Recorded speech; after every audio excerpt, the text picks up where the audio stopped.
નમસ્કાર મિત્રો આપની સાથે હું છું પિનલગીરી ગોસ્વામી। અત્યારે મિત્રો ચોમાસું નબળું પડી રહ્યો છે ત્યારે ગુજરાતમાં વરસાદની ઘણી બધી ઘટ જોવા મળી રહી છે। આગામી દિવસોમાં હવે ચોમાસું ધીમે ધીમે સાનુકૂળ પરિસ્થિતિ પ્રમાણે આગળ વધવાની સંભાવના છે અને કયા જિલ્લામાં કેટલો વરસાદ થઈ શકે છે તમામ પ્રકારની માહિતી આ એક વિડીયોમાં તમને જોવા મળનારી છે। આગામી દિવસોમાં મિત્રો ચોમાસું સમગ્ર ગુજરાતમાં આગળ વધવા માટે સાનુકૂળ પરિસ્થિતિઓ સર્જાઈ રહી છે। હાલમાં મિત્રો વાત કરીએ તો ઉત્તર અને દક્ષિણ ગુજરાતના કેટલાક ભાગોમાં વરસાદનું વાતાવરણ રહેશે, જ્યારે દરિયાકાંઠાના વિસ્તારોમાં ભેજનું પ્રમાણ વધારે જોવા મળી શકે છે। હવે મિત્રો મહત્વનું છે કે આગામી 4 થી 5 દિવસ શું છે વરસાદની રૂપરેખા।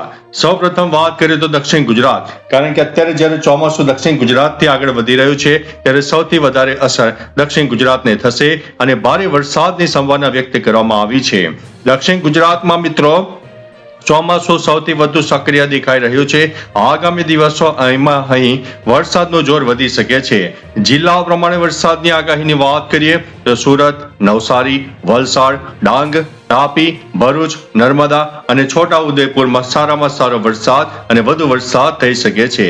આગાહી પ્રમાણે જણાવીએ તો આ તમામ જિલ્લાઓમાં મોટાભાગના સ્થળોએ હળવોથી મધ્યમ વરસાદ અને 1 થી 2 જુલાઈની વચ્ચે કેટલાક અલગ અલગ વિસ્તારોમાં ભારે વરસાદ પડવાની પૂરેપૂરી શક્યતા દેખાઈ રહી છે। હવે મિત્રો વાત કરીશું મધ્ય ગુજરાત અને ઉત્તર ગુજરાતની, જેમાં હળવો મધ્યમ વરસાદની શક્યતા રહે છે।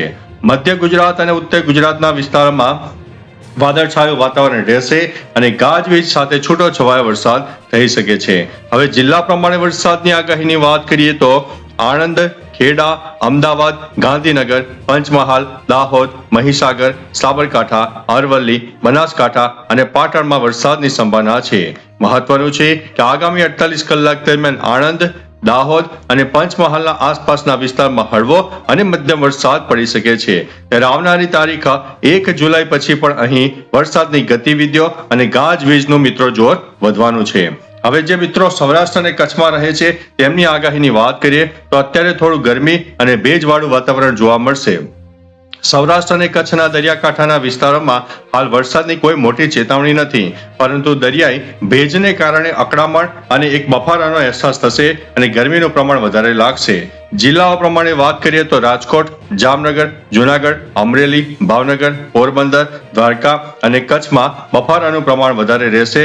વરસાદનું પ્રમાણ ખૂબ જ ઓછું રહેવાનું છે, કારણ કે જે સાનુકૂળ પરિસ્થિતિઓ છે હજુ ત્યાં આવતા થોડી વાર લાગશે।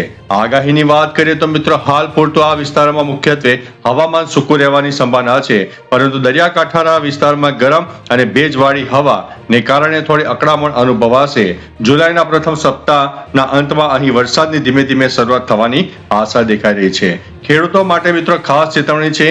વાવાઝોડા અને વીજળીની ચેતવણી આપવામાં આવી છે, ખાસ કરીને તારીખ 1 અને 2 જુલાઈ દરમિયાન ગુજરાત રિજિયન, ખાસ કરીને મધ્ય ગુજરાત અને દક્ષિણ ગુજરાતના ભાગોમાં 40 થી 50 કિલોમીટર પ્રતિ કલાકની ઝડપે પવન ફૂંકાઈ શકે છે અને વીજળીના કડાકા ભડાકા સાથે વાવાઝોડા જેવી પરિસ્થિતિનો માહોલ પણ સર્જાઈ શકે છે। એટલે ખેડૂત મિત્રો હોય અને સ્થાનિકો હોય, વીજળીના સમયે ઝાડ કે થાંભલા નીચે ઉભા રહેવાનું ટાળવું અને તમારી કોઈ કિંમતી ચીજ વસ્તુઓ હોય તો તેને અત્યારથી જ સુરક્ષિત જગ્યા લઈ લેજો। હવે મિત્રો જ્યારે અત્યારે ચોમાસું માં અનેક લોકો વાતો કરી રહ્યા છે કે અલ નીનોની અસર શું ચોમાસા ઉપર થશે, તો જી હા દોસ્તો, આ વર્ષે વર્ષ 2026માં ચોમાસા ઉપર અલ નીનોની સામાન્ય અસર જોવા મળી શકે છે।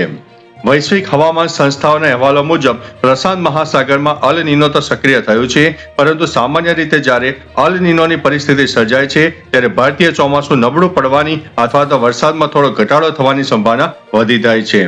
પરંતુ મિત્રો ગુજરાત અને ભારતના ચોમાસા ઉપર આ વર્ષે અલ નીનોની કેવી અસર થઈ શકે છે તેની અનેક માહિતી તમને આપવાના છે। વરસાદનું પ્રમાણ સામાન્ય ઘટવાની તો મિત્રો આશંકા જ છે।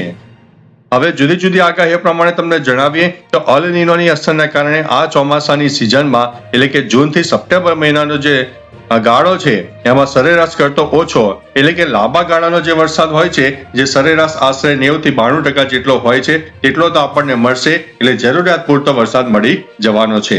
અસરની વાત કરીએ તો ચોમાસાના શરૂઆતના મહિનાઓમાં ખાસ કરીને જૂન અને જુલાઈના શરૂઆતના ભાગમાં વરસાદ લાંબો વિરામ લઈ શકે છે, જેના કારણે વાવણીના સમયપત્રકમાં ફેરફાર પણ થઈ શકે છે। હવે મિત્રો વાત કરીશું તાપમાન અને અકળામણમાં વધારો। અલ નીનોના કારણે હવામાં ભેજનું પ્રમાણ તો રહેશે, પરંતુ પવનની દિશા અને દબાણમાં ફેરફાર થવાથી વરસાદ થોડો ખેંચાઈ શકે છે. પરિણામે વરસાદ વગરના દિવસોમાં અસહ્ય ઉકળાટ અને સામાન્ય કરતાં વધુ ગરમી પણ અનુભવાઈ શકે છે. હવે મિત્રો ઘણા લોકોને એવું થાય કે શું આખું ચોમાસું નિષ્ફળ જશે? શું આશાનું કિરણ નથી? તો ના મિત્રો, એવું બિલકુલ નથી. ચિંતા ન કરશો, જરૂરિયાત મુજબ વરસાદ આપણને મળી જવાનો છે. જો આ પોઝિટિવ આઈઓડી મજબૂત બનશે તો અલ નીનોની નકારાત્મક અસરને ઘણી ખરી કાપી નાખશે અને ચોમાસાના બીજા હાફમાં સારો વરસાદ પણ આપશે. એટલે ખેડૂત મિત્રોને તો ખાસ સલાહ છે કે અલ નીનોની અસરને જોતા કોઈ આપણે ટેન્શન લેવાની જરૂર નથી. આ વર્ષે પાણીનું થોડું આયોજન કરવું પડશે. શરૂઆતના વરસાદમાં વાવણી કર્યા પછી જો વરસાદ ખેંચાય તો પિયતની વૈકલ્પિક વ્યવસ્થા રાખવી અથવા તો ઓછા પાણીએ પાકતા પાક તમારે વધારે પસંદ કરવા માટે હિતાવહ રહેશે.